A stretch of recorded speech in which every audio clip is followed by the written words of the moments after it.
Well, good morning, Therapy Flow community. We're going to talk about a hot topic, and that is how to get new clients from social media. Yeah, social media, I feel like is this daunting thing because it kind of is daunting, especially for you introverts out there that maybe don't want to put yourself out there, or don't want to throw yourself up on the video camera, or even just videoing yourself. I know probably for the first year that I was ever on video, it felt like I was so awkward and it felt like I couldn't do anything right, and I had to take 50 takes to do anything. And so social media doesn't have to be like that, but it could be like that for you. if Find if it much easier to make video posts than I do Yeah. making like written or image posts, actually. And that kind of brings us into what we're going to help you figure out today, which is how much social media should you actually be doing as a therapist? And number two, if you are doing social media, a little bit of it, a lot of bit of it, what should the expectations be? How do you actually convert new clients from it? What lessons should you learn from us and our starring example for good and probably for bad? And what have we seen work for all of the therapy practices that we work with? At the end of the day, social media, we're gonna talk about two big things. Is we're going to go through what we call the 5 stages of social media, and this is kind of like for you to see, hey, I'm at a beginner level or I'm at an advanced level, how you know which level you're at, how many new clients you could expect depending on the levels you're at, so we can kind of gauge yourself, hey, how well am I doing or what more could I be doing? And then we're going to go through some content ideas and some suggestions. How do you actually invoke people to respond, to engage, and to convert into being a new client? So we'll cover that at the end.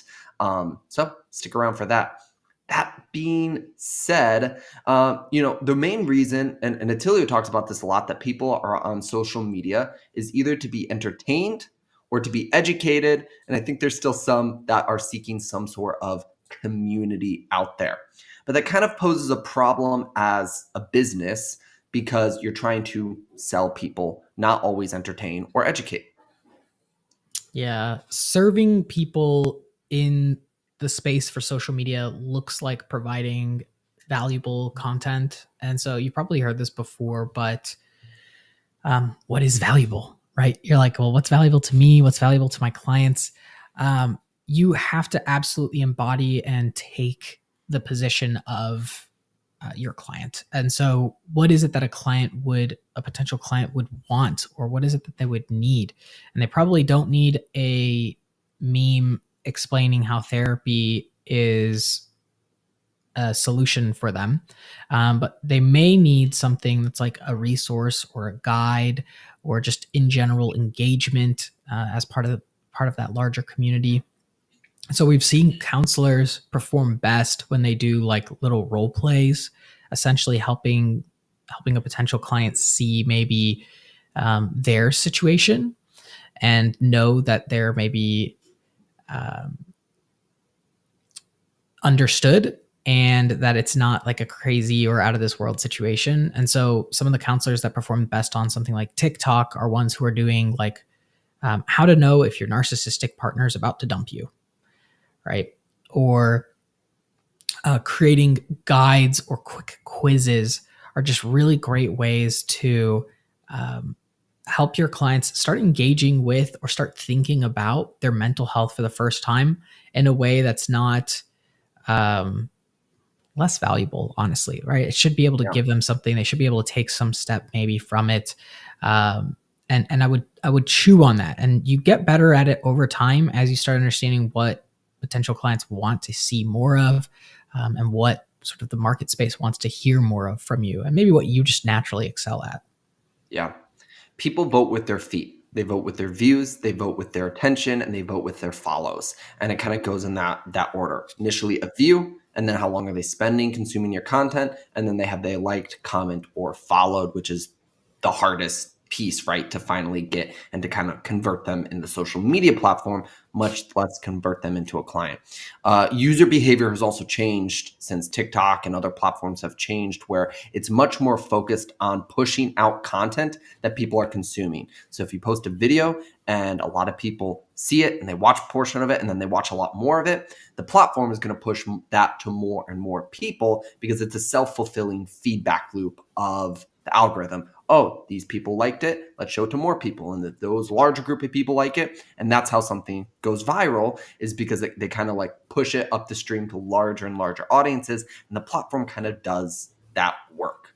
So in terms of how clients need to be served and people voting with their feet, if you don't have a strong desire to post, to make videos, to be public facing, to spend time getting in the mind of people who want therapy or services from you and crafting content that will capture their attention.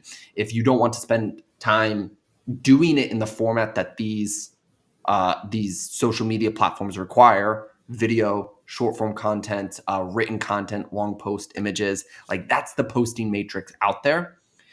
Don't force yourself as a round peg into a square hole or vice versa, so to speak, because you're going to go against the grain. And there are lots and lots and lots of other ways to market your practice. I think there's a lot of pressure or guilt and shame as a business. You need to post on social media, or as a practice, you have to do this, but you don't. I'd say the vast majority of our practices, almost 100% of their clients, not from social media.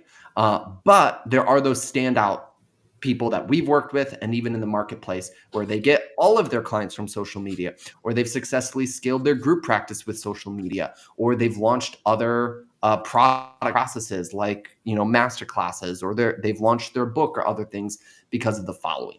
And at the end of the day, the social media is the gateway to a much, much larger audience that, if done right, is essentially inherently free to access. We talk a lot about paid ads and SEO. Those things cost time or money or some of those things. And social media can, take time too. But ads, we have to put budget in just to get in the door. We'll talk about that more in just a second here. But that's the upside of social media, is everyone starts at an even playing field, meaning anyone can step into the ring of social media, start posting, and provide education, valuable content, a place for people to have community on a certain topic, and win. And that's why social media is really cool and could be really instrumental in the growth of your practice, your business, especially if you have bigger goals more than just a one-to-one full caseload or a couple clinicians on your team. Yeah, so maybe we can jump right into the 5 stages of social media posting, guys. This is to help you understand maybe where you're at, and maybe set some good expectations for yourself, and then maybe what's next, or what's maybe most helpful to what direction to move in. So if you find yourself in stage 2, maybe consider this for stage 3, right? So phase number 1 is the nothing stage. You're either thinking about it, or maybe you just post once or every once in a while on certain platforms. This is the stage where you're kind of just posting, and it's like swinging and hitting a golf ball, and just kind of like, I hit the golf ball one time, did I get a hole in one? And it's not very likely, especially if you don't swing the golf ball, swing the club very often. So the nothing stage is the first stage. Expect no result here, right? This is kind of like you're at the roulette. You're putting your bet on one number, and maybe it comes up. So number 2 is going to be authority. It's this like building or warm up stage.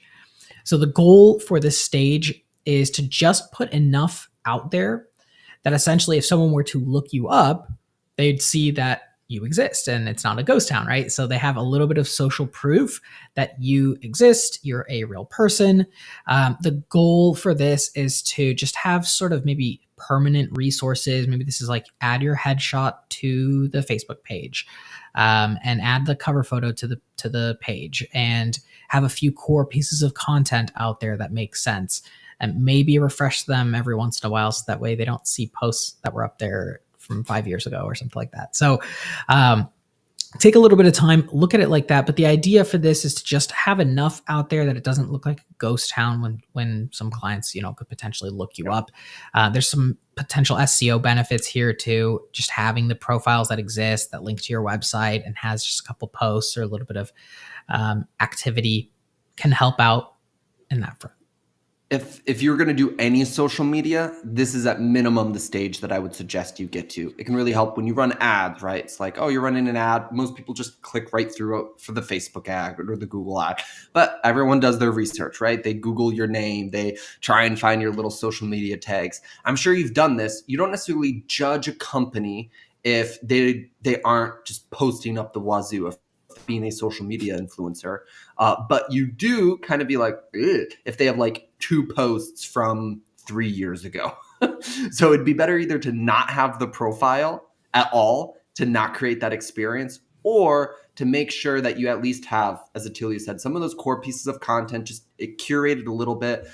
Typically, there's a couple platforms, LinkedIn and Instagram, for us, for Therapy Flow, that every couple of months I post 4 or 5 things on it. I make a couple videos, I make a couple social posts, I put it out there, and bluntly, I just let it sit because I'm not trying to get clients, new clients from Instagram or from LinkedIn. I'm just making sure that if clients find those assets, there's something there to give them something to chew on and be like, oh, cool, I'll go back and have that call or that conversation or look at it. Compared to this Facebook group, we're active in here every day, every week, right? As we're having conversations here as a valuable place, and some other places for that as well. Now we get into stage 3, and as a caveat, stage 2, we're not expecting again to get new clients from it directly, meaning the platform is the cause of getting new clients. Stage 3 is where we start talking about list building. This is where we are posting enough and with the right type of content inside of a single platform, where we're actually expecting or hoping to get some likes, some follows, some engagement. This requires rhythm. This requires consistency. And every platform has their desired sort of input output. For YouTube, it's kind of 1-ish to 2-ish videos a week or every other week, kind of as a bare minimum as a long form. For TikTok, you're talking probably a couple posts a week. For Instagram, same thing. It's just like a minimum viable. You might start to get followers and likes at this stage, but we're still not expecting, even if we're being consistent at it, to probably get new clients yet. Maybe just starting to grow the following. Yeah, I'll say for number 3 here, you're building a list. This is you testing and understanding what people are interested in, just enough that they're starting to say, "Hey, I think you might be able to help me." Right? Or, "Hey, I really think that thing that you did was cool." And it kind of gives you a bunch of different scents that you can kind of follow. And so test different content, try different things. The most important thing here is that you're staying consistent, and don't feel like you need to do the same thing over and over again to get noticed. Just find a rhythm that you're happy with and find something that you can stick to, and play with the dial. So how frequently you post. You can post more frequently, you can post less frequently. Look at some really big brand pages for some inspiration. There's some businesses out there that post a lot of times a day, and how the algorithm works, it's not going to stuff your content in people's feed 30 times. So don't feel like you're annoying people. You're not that big yet that you could possibly annoy someone. And so just focus on trying new things, testing the dial on a few elements, and grow that follower count. Those are going to be the people who could potentially engage with you.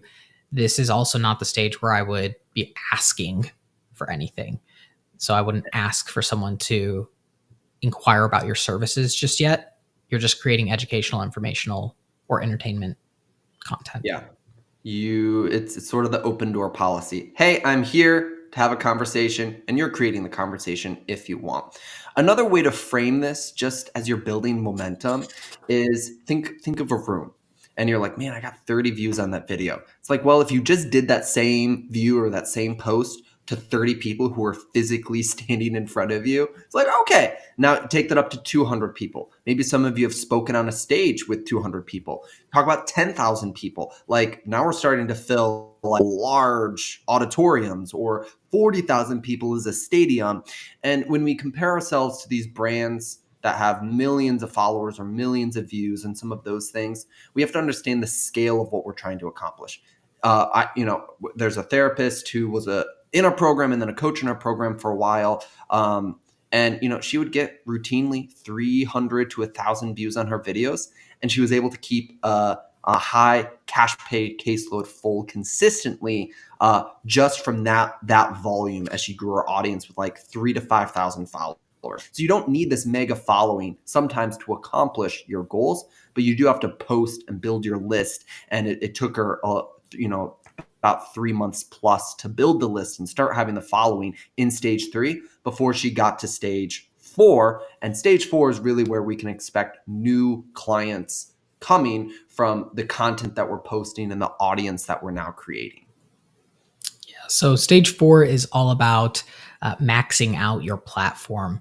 So that's you understand which content you're creating. You understand what's the high engagement items. What are the items that are creating followers? And this is where you take the dial up to 11, right? So if you're looking at something like TikTok, this maybe means posting multiple times a day.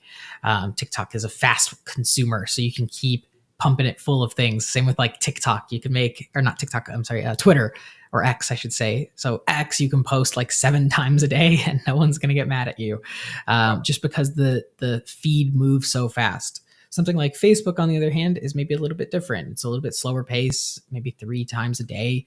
And you just kind of play with the dial there until you find a good cadence for the platform. Posting this frequently allows you to show up in front of your list and new people in a way that gives just enough recall that they consider you for services. Yeah. And so I'll let you go, but the last thing to consider here for social media is it's almost impossible to specify the location for who's viewing your content. Yeah. And so the important thing at this stage is to not get discouraged with maybe how many followers to clients you get, to maybe not get discouraged with how many conversations you get from outside areas. Find a scalable way to answer to those inquiries without being a stingy business owner is what I'd encourage you to do. The therapists that say, like John Doe, Tennessee licensed clinical social worker, like clients don't know that your license only extends so far and you can only work with them if they're in your state. Like they don't know that. And you're just being, you're not being empathetic to what clients or potential clients know by trying to jam it down their throat that you can only talk to, or that you're only willing to talk to people who live in Tennessee because they are the only people who could possibly be your clients. It's not serving you in the way that you want it to serve you. And so take an empathetic approach here as you're dialing things up and as you're starting to get those followers, as you're starting to get maybe new client inquiries. So keep that in mind. It's a massive con for social media, but it's also what makes it so that you could transcend your state, transcend your license, transcend what you're currently doing. And there's a lot of other opportunities out there for you when you start reaching this stage. And as you think about it, this is where commitment to the long term is really needed. There's maxing out a platform, as Attilio just said, it looks like volume, but it also looks like quality. And quality isn't just how good is the image and the lighting or the color of the post or whatever, but also looks like quality of the content. Maybe you're spending more time thinking through what are we going to talk about, spending more time looking at the trends, and there's what's called like a hook. So if you're doing video, how do I improve the first 3 seconds of my video to get more viewership? And this is where you aren't just kind of posting in stage 3 for the sake of it and just trying to be consistent. This is where you're taking it really seriously and you're spending measured effort to improve as much as you possibly can for the posts that you are posting in this platform. And you're optimizing for a mix of volume and quality to whatever ratio you can accomplish, and that the platform will reward you for, aka people voting with their feet. And then that's when we get into stage 5 is, we talk about doing this full cycle with one platform. What's the first platform you want to start on and push into? Is that TikTok? Is that Twitter? Is that Instagram? Every single brand or individual influencer that I've observed or researched, and even for ourselves, typically spend all of their time really figuring out how to make it in one platform first. Even if they're repurposing some posts or doing some other posts and some additional ones, they're primarily on YouTube or primarily on Instagram. So choose your platform, move through the 4 stages, and then stage 5 is starting a second one and is starting to do the all 4 stages, but really get to that max out stage for as many relevant platforms for your audience as possible. Maybe if you're doing one-to-one therapy, you're like, Twitter's just not going to be what it is for the type of content I want and need to create, or Pinterest or TikTok, right? Whatever it is, there are 2 to 5 platforms or more that you could really max out and go through all of these stages with, and that will just increase the usage of all this work that you're putting in. Yeah. Max out, guys. Most businesses never get to stage 5. Most businesses never get to stage 5. And so kind of the sweet spot is between that stage 3 and stage 4 for most businesses, because it's a mixture of what you actually want to deploy or what's actually required to make the thing happen. And I would encourage you guys too, as you're kind of moving up in these stages, you might be like, that sounds awful. 4 posts a day. Josh gave a quick example of one of our clients. She just batched her content one day on Sunday once a month, and just chopped it up for the whole month. And so for her, it took an hour of film time and then a couple hours of editing time. And she was doing it all by herself. And so this doesn't have to be a teeth pulling, pain filled process. But it can be driven very efficiently if you take the time to just kind of figure it out. And it can also be driven in a way that doesn't cost a lot of money. Like you get to kind of be the ROI lever, which is really, really cool. Yeah. And I think the last note I'd maybe put on all of this is, if you haven't figured out social media for yourself, I wouldn't expect a company to be able to figure it out for you. And what I mean by that is hiring a third-party vendor to do social media for you, to like make the posts or do other things. If you yourself haven't figured out what's working for your audience, for your brand, and otherwise, it's probably a long shot that you're going to pay someone a couple $100s a month and have them just like figure social media out for you. And so I'd consider that as you're kind of going through this process. It takes energy. It takes energy. There's a reason not everybody is successful with social media. Yeah, 100%. And we'll spend just about 5 minutes here and go through 4 categories of things that you can post. And we're just going to whiz through it because we've kind of talked about some of these as we've gone through those 5 stages.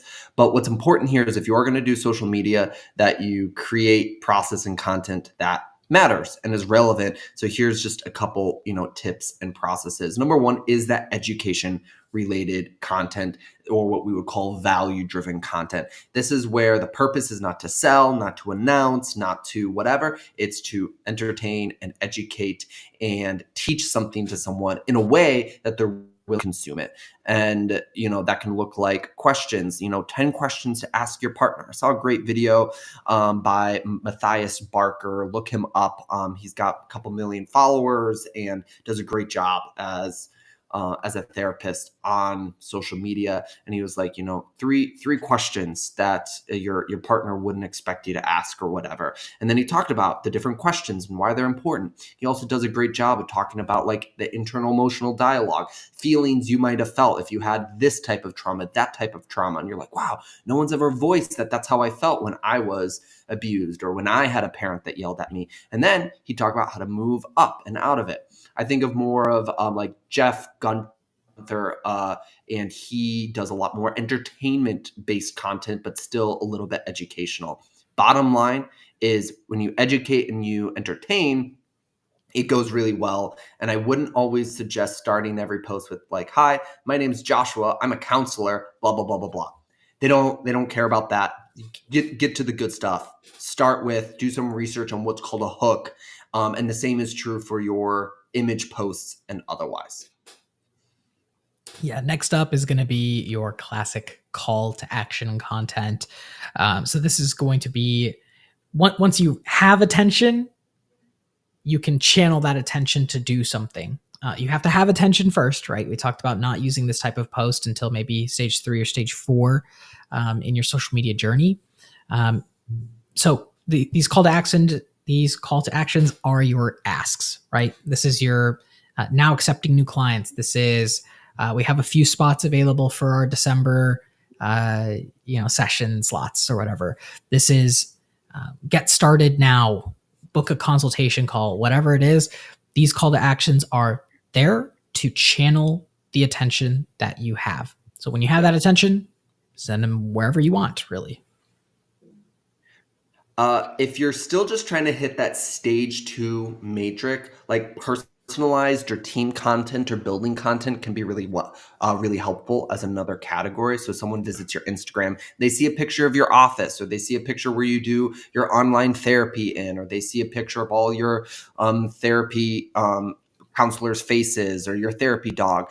It's less that it's going to sell or be of value on the platform itself, but it can be a good feedback loop of like, oh, that's fun, that's cute, that's helpful. It gives context. So personalized content that isn't just perfect, curated, Canva based posts that all like, who's behind this? Is this real? Is this a real business? Make sure that when someone visits your social media pages, it's very clear that like, oh, this is like a real human based business, because that's what you need to sell therapy services. And then the last one would just be like testimonial or service quality content. If someone is doing research or consuming content deeper beyond that education style content, they're asking the question, will their service work for me? Who is their service for? And how do I know that it's going to work? We know that there's ethical restrictions around getting some testimonials. If you've gotten ethical testimonials, great, let's post those. If you have professional recommendations from colleagues, or if you have certifications, let's post those or talk about those. But more than anything, can we create content that tells people why either you're successful or why therapy is successful? This could look like, hey, 10 things you didn't know about EMDR and why it works so well for people with trauma. Like, that's actually proof content that will pillar up if I do EMDR, this will work for me. So it can be a little mix of educational and proof/success content. Yeah. Get crafty on these guys and don't be afraid to mix it up. Healthy blend is what's most important here. So you'll notice that 3 of the 4 types of content here are not ask related. They are value, or they are trust building, or they are brand building in some capacity. They are human authority generating. So think of your blend maybe kind of in that ratio. Maybe out of 10 posts, 80% of the posts would be value based material, and only make asks after you've done significant attention grabbing. That might be the best way to go, to kind of keep sort of the ball rolling. Nobody likes just being sold to all the time, and nobody likes it when your value based posts were really just an ask post. So keep that in mind as you're kind of building up your audience here and moving through some of these phases. I'll say also some other pieces of content that are kind of interesting and kind of edge cases are going to be those like books. So you've seen maybe like books, or when you show up in uh, stage talks, that kind of stuff. If you have like content like that, high authority, it shows like service quality and content for some of those elements. So keep that in mind too. Those are also maybe like additions to that final bucket, the service quality of content and stuff, and testimonials. What can draw authority? What can make it look like you have your stuff straight and you're in really high demand? Yeah. I want to leave you all with a final quote. It's by Dr. Richard Feynman. He's a Nobel Prize winner in physics. If you cannot explain something in simple terms, then you don't understand it. When posting in social media, I know that many of you have this wealth of knowledge and this wealth of experience and process. What's helpful, what grabs the attention of viewers is you being able to put in simple terms something that feels immensely complex or unavailable to them in their own state. And you do this all the time for therapy clients in your therapy room, where you're helping them decipher the complexity of their process in their life, distill it into something that is simple and communicate and you can move through. So we know you understand the process. The next step is to communicate about it simply and succinctly in a way that others appreciate and understand. And that's how you will win as you generate content that people actually want to listen to and engage with. Best of luck, guys. We'll see you next time.